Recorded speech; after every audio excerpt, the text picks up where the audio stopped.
Bonjour à tous et à tous et bienvenue dans ce nouveau JT de Culture RH. On commence tout de suite avec les 5 infos qu'il ne fallait surtout pas manquer.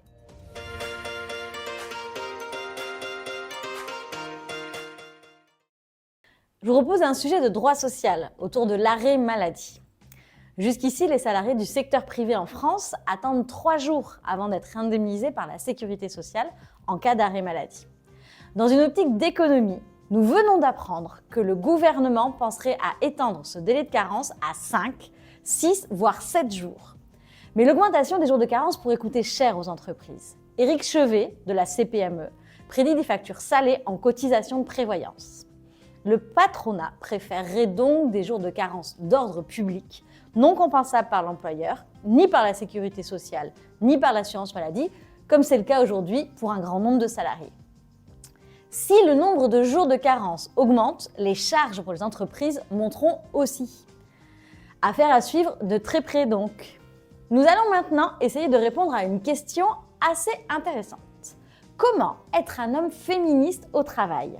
C'est Cali et Gali, organisme engagé contre les inégalités du genre au travail, qui nous donne 3 conseils pour une prise de conscience et une action concrète contre le patriarcat. Petit 1. Si vous avez un rôle de leadership, intégrez la sensibilisation au sexisme dans les programmes de formation de vos équipes et ne laissez pas passer les comportements sexistes quotidiens. Encouragez vos collègues masculins à se comporter de manière respectueuse et équitable. Deuxième conseil, face aux situations sexistes claires, telles qu'un client remettant en question l'autorité d'une collègue féminine, le réflexe ne doit pas être de surprotéger ou de parler à sa place. Offrez plutôt un soutien discret. Troisième et dernier conseil, lorsque vous êtes confronté à des comportements sexistes parmi les collègues, il est crucial de ne pas rester silencieux. Si un collègue est critiqué pour son comportement sexiste, lui parler franchement, ça peut être inconfortable, mais c'est nécessaire.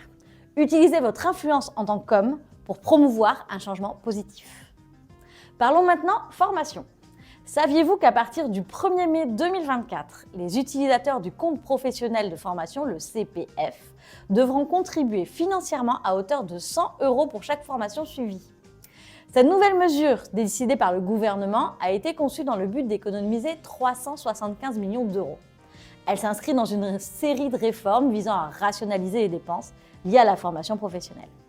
Les demandeurs d'emploi, ainsi que les salariés bénéficiant d'un abondement de leur employeur, d'un OPCO ou du compte professionnel de prévention, le C2P, seront eux exemptés de ce reste à charge. Encore une autre décision du gouvernement concernant l'entreprise.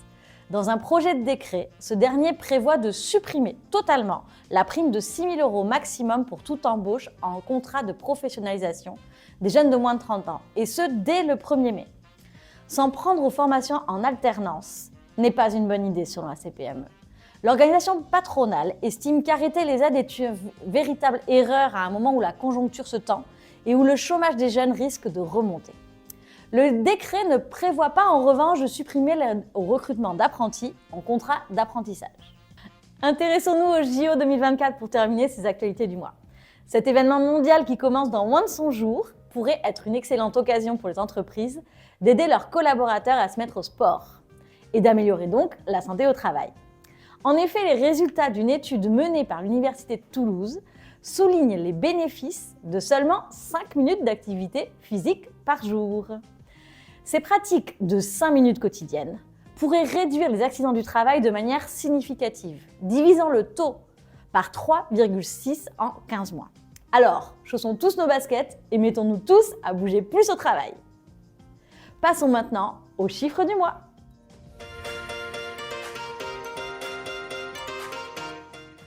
Le chiffre du mois, c'est 30.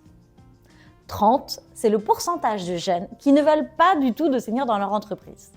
Selon une étude de Review Jobs, si les seniors sont jugés positivement par l'ensemble des salariés, 76% les jugent compétents, 69% les trouvent adeptes du travail bien fait, il n'empêche que 30% des jeunes et 38% des cadres estiment que leur entreprise ou leur métier ne peut pas accueillir de seniors. Pour eux, augmenter le taux d'emploi des seniors, c'est une bonne idée, mais chez les autres, la lutte contre l'agisme a encore de beaux jours devant elle. Et maintenant, l'info que vous ne trouverez pas sur Culture RH. Et cette info, c'est une récente étude d'Indeed qui s'est demandé s'il n'était pas contre-productif d'indiquer des critères de diplôme ou d'école dans les offres d'emploi. Les compétences, savoir, savoir-faire, savoir-être, sont au cœur du matching entre candidats et emploi. Et il semble que certaines informations dans les CV peuvent parasiter les décisions et arbitrages des recruteurs, les détournant des compétences réelles des candidats. Il s'agit notamment de la photo, du nom, de l'adresse du candidat et pourquoi pas du diplôme de fin d'études. La lutte contre ces biais, notamment via des formations visant à sensibiliser les décisionnaires et les recruteurs à leur existence, semble essentielle pour limiter les angles morts du recrutement. Le fait de fixer la rémunération d'un emploi en fonction de ce qu'une personne est, son parcours de formation par exemple, plutôt qu'en fonction des responsabilités qu'elle a ou qu'elle va avoir, conserve les inégalités dans le temps et pose alors une vraie question. Et pour finir, la fameuse question RH qui fâche. Et ce mois-ci, la question RH qui fâche tourne autour des discriminations liées au genre.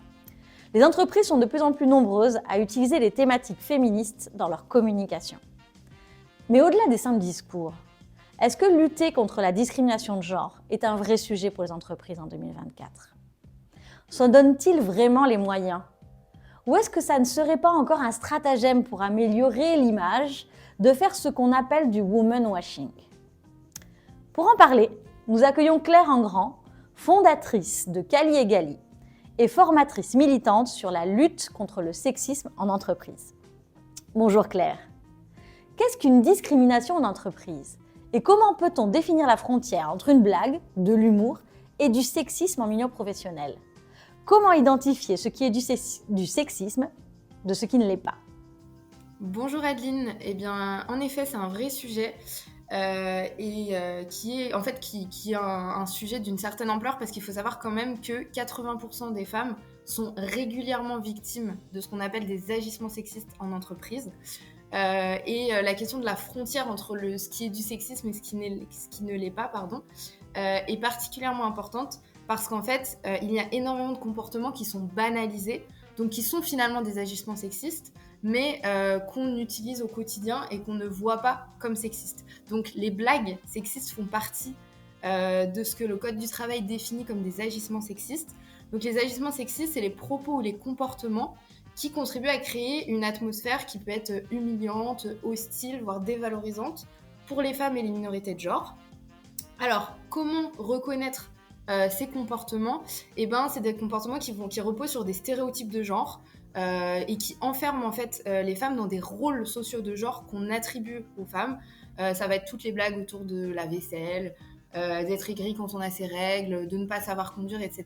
Et en fait, ça enferme dans des rôles associés au féminin qui sont la plupart du temps dévalorisants ou objectifiants ou sexualisants. Et comment reconnaître une blague, comment faire la différence ? Bah, c'est pas facile parce que souvent l'humour, quand on s'y oppose, bah, on nous répond oh là là, t'es aigri, je rigolais. Mais il faut savoir que c'est des comportements qui génèrent de la violence, de la perte de confiance en soi et qui sont problématiques, comme je le disais, parce qu'ils sont banalisés. Donc comment voir la différence ? Ça va être, est-ce que c'est toujours les mêmes personnes qui sont visées ? Est-ce que ça repose sur des stéréotypes ? Est-ce que ça enferme les femmes dans des cases ? Et si on demande aux personnes d'arrêter ce genre d'humour, comment elles réagissent ? Est-ce que la réaction est violente ? Ou est-ce qu'elles respectent le consentement de la personne qui dit que ses propos la touchent ? Donc ça, c'est des éléments qui sont importants. Et pourquoi il faut lutter contre ? Parce que en fait, si on banalise ces comportements, on ouvre la porte vers des comportements plus graves, plus violents. Donc ça va être par exemple, si on a l'habitude de sexualiser le corps des femmes dans l'entreprise, et ben, si demain une salariée va être victime d'une agression sexuelle par exemple, et ben, il y a de fortes chances que son témoignage ne soit pas pris au sérieux parce qu'on a déjà cette ambiance objectifiante dans l'entreprise. Donc ça, c'est ce qu'on appelle le continuum des violences et c'est un élément très important. Merci Claire, on y voit plus clair. Mais concrètement, est-ce qu'agir pour réduire cette discrimination de genre peut avoir un impact conséquent sur les collaborateurs et sur le fonctionnement de l'entreprise de manière générale ? Alors oui, la réponse est un grand oui. Agir contre le sexisme et les discriminations sexistes au quotidien impactent le bien-être et la santé mentale de tout le monde. Ça, c'est quelque chose qui est important parce que, en fait, agir contre le sexisme, ça permet d'arrêter de banaliser les comportements dont je parlais.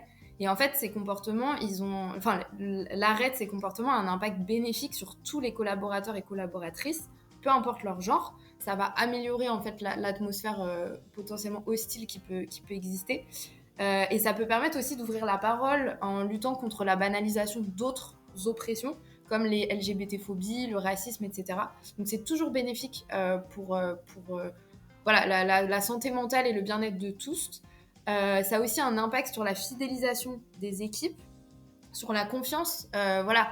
Si on sait que sa direction est engagée sur ces sujets-là, eh ben, on sait que demain, on peut faire remonter des situations difficiles et on sera soutenu et on trouvera du soutien. Notre parole sera prise en charge, donc ça, c'est très important. Et enfin, bien sûr, ça a un effet sur l'attractivité de l'entreprise. Il y a une étude récente de la Ségos qui montre que 84% des candidats à l'embauche considèrent l'inclusion comme un critère déterminant dans le choix de leur entreprise.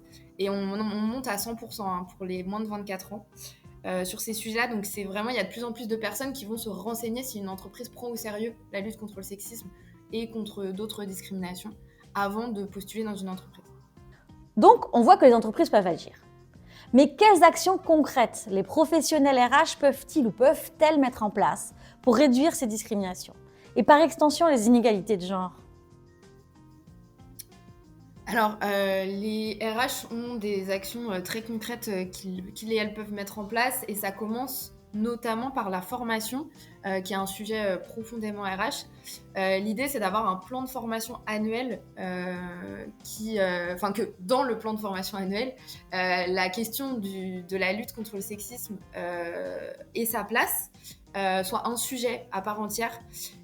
Et en fait, ça répondra par exemple à la question de tout à l'heure. On se disait comment déterminer la frontière entre ce qui est sexiste et ce qui ne l'est pas. Moi, j'ai beaucoup de personnes en fin de formation qui me disent j'ai compris qu'il y a des choses que je trouvais normales avant, comme certaines blagues, certains propos, en fait, qui ne devraient pas être normales. Et merci, grâce à la formation, j'ai compris ça. Donc la formation, c'est un bon départ parce que ça permet à la fois d'impliquer les équipes, ça veut dire qu'on est tous ensemble à un moment T autour de ce sujet. Ça permet de comprendre les mécanismes des discriminations, appréhender le cadre légal, donc c'est à la fois que l'employeur prenne en compte sa responsabilité et à la fois que les collaborateurs sachent que l'employeur a une responsabilité par rapport à ça et peuvent lui demander des comptes sur la prise en compte du sexisme. Ça permet à tout le monde de savoir réagir en cas de violence et de savoir accompagner une victime.